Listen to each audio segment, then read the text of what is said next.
And so it's clear that while the notion of pro-CHWs is certainly in the ascendant, it's also clear that it hasn't yet happened. This year, the coalition launched the pro-CHW policy dashboard, which you'll see on the screen in a second. And that dashboard is the largest public-facing database of pro-CHW policies globally. It's a scoreboard for the field to track progress and to spur policy change. And as you can see, it's a little small, but the current score is 34 countries with pro-CHW policies to 57. And that's without counting a number of countries for whom we're missing data.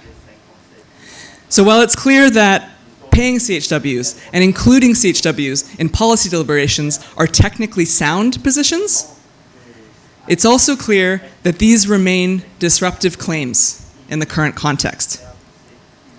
And so to close today's event, I'd like to offer 3 invitations to this room in what I think is a pivotal role, or potentially a pivotal moment if we choose to make it one.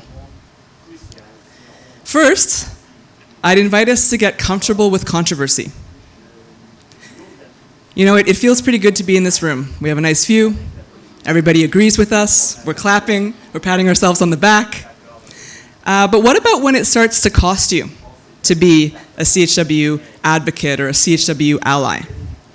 When you're in a more hostile or indifferent room, where it's easier to go along to get along, to say nothing, or perhaps to just quietly turn your attention to the next big thing.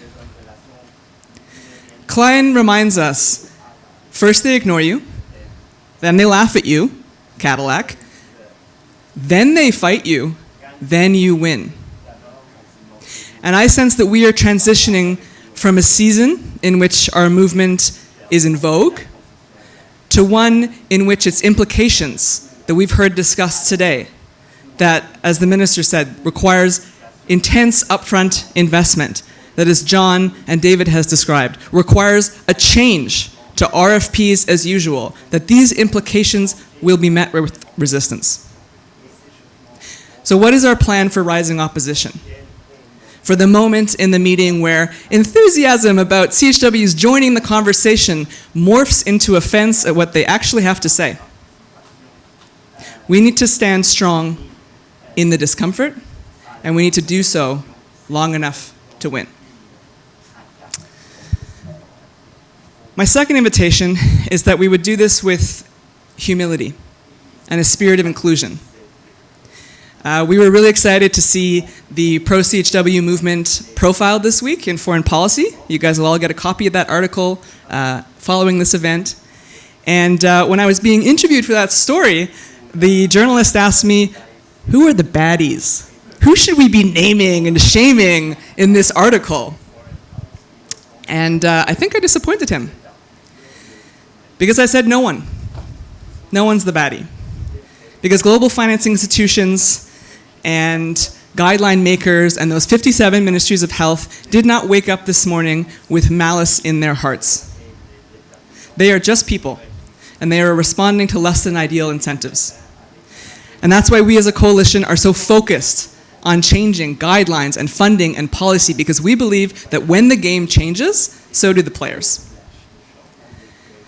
I think that our victory in this movement, which is coming soon, as we've heard, will not be a triumphing over. It will need to be a triumphing with. In order to turn this map purple, we will need to have a spirit of generosity, a willingness to collaborate, and that's what's going to get us there. And we're all ambassadors for those convictions, and I hope we can continue to forge a movement that reflects them. And my final invitation is that we would hit the accelerator, guys. Resistance is coming. Resistance is definitely coming, but at the meantime, we are on the agenda. We are living in a time in which every secular trend, from the pandemic to the renewed attention on labor conditions, to the rising tide of the women's movement around the globe, sets us up to win, and it sets us up to win now.